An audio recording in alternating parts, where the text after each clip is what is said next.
With a new budget looming on the horizon, can the cost of living in the UK get any worse?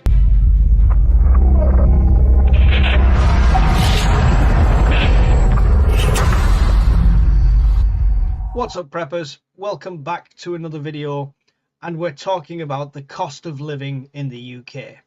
The reason I want to touch on this is it's been exactly a year since I did my previous cost of living video, and at the time it felt like a dystopian UK. A year of the Labour government. Has it got better? Has it got worse? Let's do the maths and find out the differences. So we're going to start this with a £30,000 salary. The average is around 32,000 something across the UK, but we're going to start as a £30,000 salary, and we're going to try and weigh this, in our favour, so it looks possible that we can move out. So every little possible avenue we can do, we're going to try. Now, all of this content is my own research, and for some of them I'll cite the sources if I remember to, and I'll let you know the websites where I've acquired the data from. Unlike what some people think, this is not AI generated content. This is my own script that I've spent 2 days writing and doing the maths on. So without further ado, let's start ourselves off with a £30,000 salary. Now, we need two of these because we're going to do this for two scenarios. So here's another £30,000 salary. And these are our two brothers that have decided to leave home, fly the nest, and go it alone and see how far we can get. At the end of this, stay tuned and I will show you the differences using minimum wage in the UK on a full-time job and potentially if you're on benefits. So I told you that these were the starting figures. That was a bit of a lie, because we know before it hits our bank, before it even gets into our hands, the taxman has to have his fill. So on a £30,000 salary, how much are we losing? So this chart is from Salary Calculator. You can go on there, you can throw in an hourly wage, you can put in your yearly wage, and it will tell you roughly what you're going to be taking. You can also put your own personal tax code in and get a more detailed analysis. But this is just a simple one. So if you look here, £30,000 is our yearly gross income. So we're going to look down the yearly column first. The taxable income out of that 30,000 is £17,430. The tax breakdown comes to £3,486 and a national insurance deduction of £1,394.40. So before it's even hit our banks, we're at £25,119.60. Already a big chunk gone. But we're not going to work this out over the year. What does that work out as a take-home monthly rate? That works out at £2,093.30. So that is the number we are starting with for a month in the life of our two brothers. So let's start paying some bills. The first off is, where are these brothers going to live? So one's going to be private renting and one is going to be council house. Guess who's going to do better? So our private renting brother. The average private rent in the UK for a 2-bedroom home now is £1,343. To some of you, that's going to sound like a lot. But bear in mind, to some of you, that's going to sound pretty cheap for a 2-bedroom home, depending on where you live. This is why we're working on averages. Now, that's the average according to homelet.co.uk. That's where I got the figures from this. Now, council housing. Last time I did something like this, I just looked at private and people were on there in the comments going, well, I only paid £350 for my house. Yeah, but it's a council house you got 20 years ago, so lucky you. Even new council housing has gone up. Council housing for a 2-bedroom house on average across the UK is £506 per calendar month. So, brother one's rent, £1,343, brother two's rent, £506. So we'll make them deductions now. Brother one is left with only £750.30 left. Not looking good for him. Brother two has got £1,587.30 left. in a much better position. So let's jump on to our next bill. It's council tax. Now, I know some people say, oh, I don't pay council tax, I protest it, it's an illegal tax, stuff like that. But these two brothers are lovely, law-abiding citizens, so they're going to pay the bill. The average across the UK, coming up to 25-26, is £2,280. So that's about £190 per month. And that's the average for council band D, and that's according to the government website. We're going to be generous, and they're both going to get the single person's discount. Awesome. So 25% less per month works out at £142.50 each. So we'll take them off now. There we go. It's starting to go down. Next up, gas and electric. So our utilities, our gas and electric, we know the prices are going through the roof with all different companies. And I know there's competitors out there and you can get some good deals depending on the tariffs you're on. Personally, I'm using Octopus. I have a link for them below because both of us get something if you switch to them. But they've just been cheaper than any of them. Now, these prices I've got, though, are from British Gas. And I've worked it out on the lowest band. The lowest band on British Gas, and this is saying for a one-bedroom house or flat, and we have said it's a two-bedroom house, but I'm being generous. We're working at gas and electric combined at £102.88. So there we go. There's our numbers down again. Now, if I'd have gone for a medium-sized house or a high house, that goes to £143.29 and £216.87. This is the averages according to britishgas.co.uk. One more utility is, of course, our water and our waste. Again, I know some people in protest don't actually pay this. I know in some parts of the UK, it's not even a bill. But these guys are near me and they have to pay. The average water bill coming up for the coming year for 25 to 26, according to water.org.uk, is going to be £603. That's going to be the average. That works out at £50.25 a month.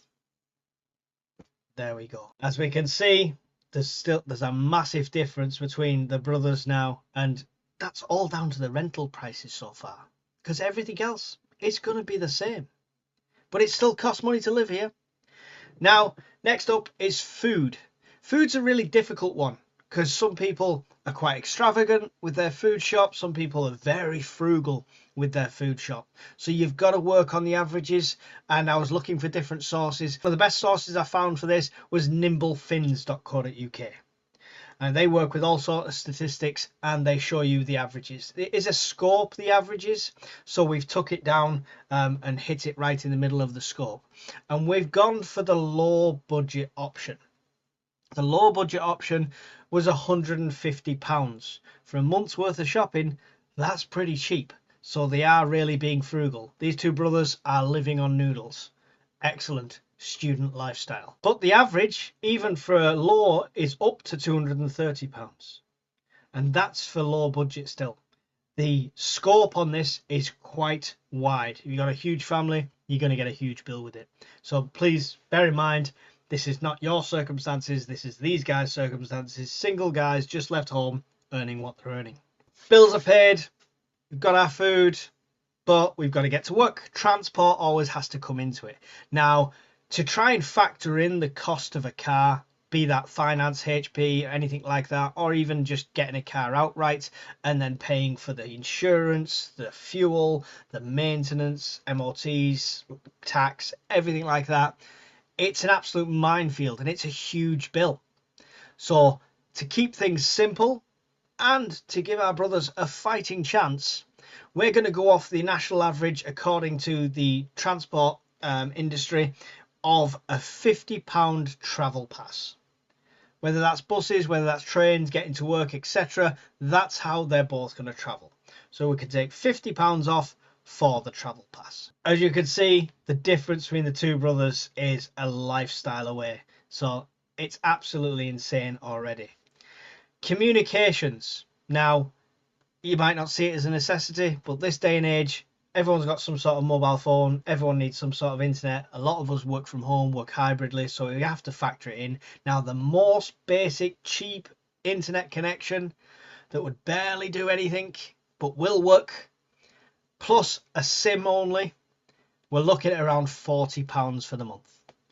So we take £40 off. That's communications sorted. But there's one more compulsory bill. One that none of us like. One that is absolutely ridiculous and absolutely archaic. Can you guess it? TV license. Yes, TV license. Now, this isn't a huge monthly bill. It's the principle that most of us object to this on. That's going to knock off another £13.25. And when you start to get as low as one of these guys is, every penny's going to start to count.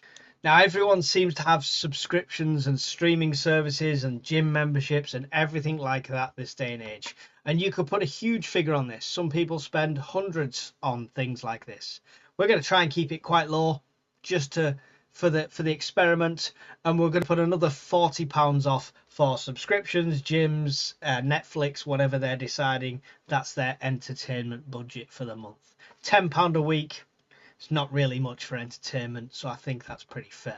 So, before going out, having a drink with the lads, going to the football or anything like that, this is what our two brothers are left with. I can tell you which brother I'd rather be.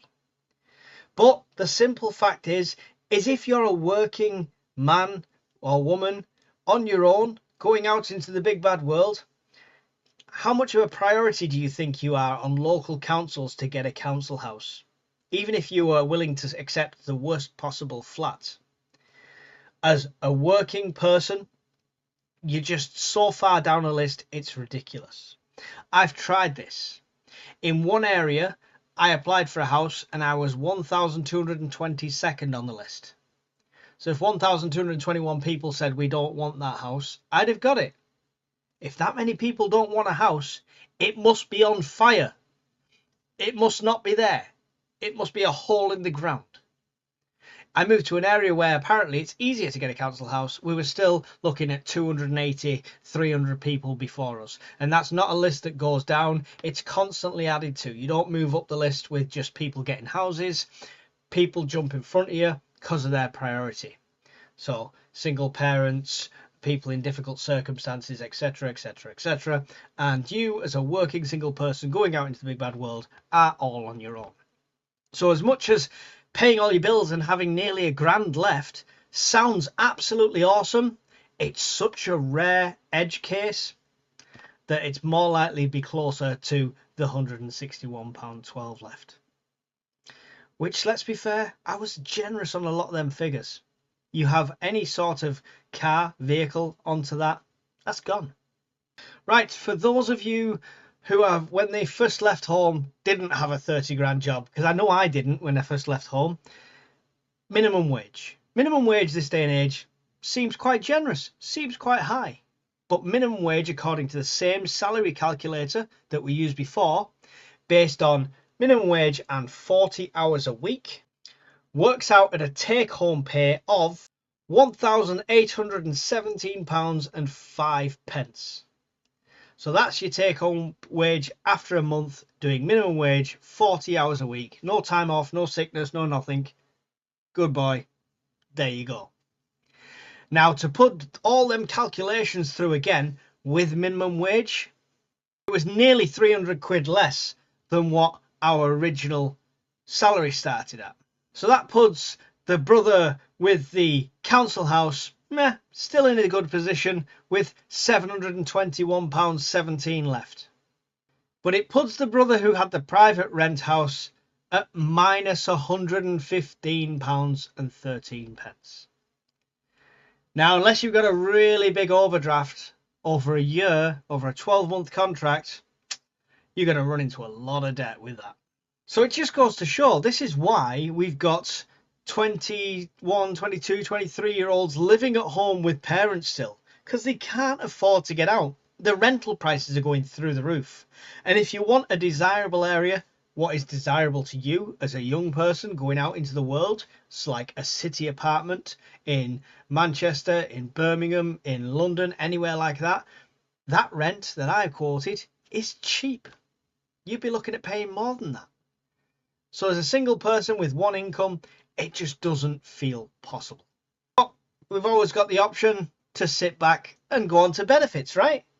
Everyone on benefits is loaded. That's what we'd have you believe. Possibly, in certain circumstances, with certain extra benefits like ability and lots of kids and stuff like that. But what about for our brothers? What about for a single person going out on their own, able to work but not in work? How much do they get? Their monthly take home with all the benefits, this includes their council tax benefits and stuff like that, so it's everything they have to pay bills with. It's not a case of this is on top of their rent and their council tax. Everything they have to pay bills with is £1,134. Now think about that. Even in the council house, after paying all the bills, you're left with £38.76. That's a shame if you're a smoker, because that's like 2 packets of cigarettes these days. And if you wanted the private rented house, you've not a chance. Landlords don't even have to put the little box that says no private rent, no benefits, so that they used to do, because they couldn't afford it anyway. They'd be at minus £797 if they were on benefits going through that same system we just talked about. Now, people do make it work. If they've managed to get a council house on benefits, it's not a case of all them bills are exactly right. They'll be saving money on shopping. They won't have as many subscriptions. Maybe they don't need a travel pass because they're not going to work. So there's tweaks. There's not a perfect science. But it is a massive indicator of how difficult it can be in this country. Whether you're earning a salary, earning minimum wage, or even on benefits. It's a struggle no matter what we're doing. And this video is being recorded and put out before the budget. And the budget is released next month. And they're talking about taxing more of the working man. We've nothing left to give. We have nothing left to give. It is a good advertisement for the nuclear family though. As long as mum doesn't mind working full time, because 2 incomes is the only way you can make that work with some of these prices. Gone are the days where dad could go out, work all day, come back, feed his family, mum could stay home, look after the kids and stuff like that, and we could still save up and have holidays and cars and things like that. It's just a pipe dream now. Absolute pipe dream. That's not me being sexist in any way. It's just what used to be the norm. And it was the norm because it was possible.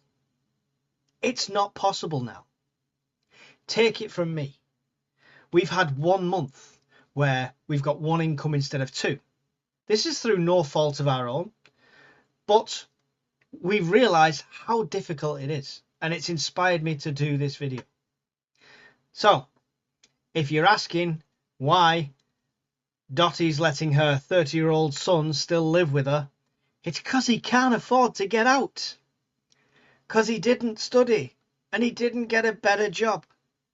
And he's stuck on minimum wage, which is great, and he can do everything he wants while he's living with mother.